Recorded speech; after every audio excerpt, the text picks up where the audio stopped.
In Donkey Kong Country Returns, there are 3 levels that stick out from all the others. And Worlds 1, 7, and 8 each have a shadow level in them. These levels each have such a unique feel to them that as a young kid they easily became our most replayed levels. But it's not 2012 anymore, and we can now use emulators like Dolphin to look around these levels in ways that we were never supposed to. First up, we will check out the first shadow level, Sunset Shore. Immediately when we start, we can move the camera and it becomes obvious that the entire level is made of 2D sprites as opposed to the 3D models as in normal stages.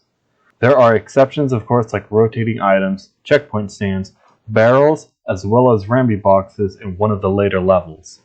A bit later in the level, we can see the rocky islands in the background that form the banana that explodes into items. Moving the camera, we can see when the rocks align, a whole new banana is spawned in the place of the nearest island before exploding. We can also take a look at the ships that are seen sailing in the background and see that they are actually fully modeled, which is something that I found surprising considering that that's something that you probably wouldn't notice, especially on TVs of the era. The next shadow level takes place way later in the game.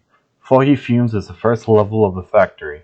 Immediately after loading in, we can take a look at the steel beams that form the classic Donkey Kong level from the 1981 arcade game. We can also see a really pixelated Mr. Game & Watch banging on the pipe, which disappears whenever you try and look at it from the other side.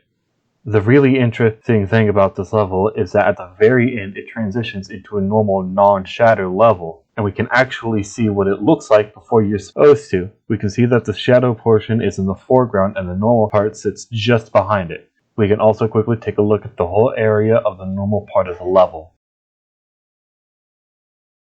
Smoky Peak is the final level and is located in the volcano and is the only shadow level to feature Rambi. Pulling the camera back, you can see that the lava drips way ahead of all the graphics being loaded, and also by tilting the camera, you can see the layers of sprites that make up all the smoke in the level. And with that, we end out looking at some of the interesting details in the shadow level. Like and sub, and maybe I'll do more stuff like this.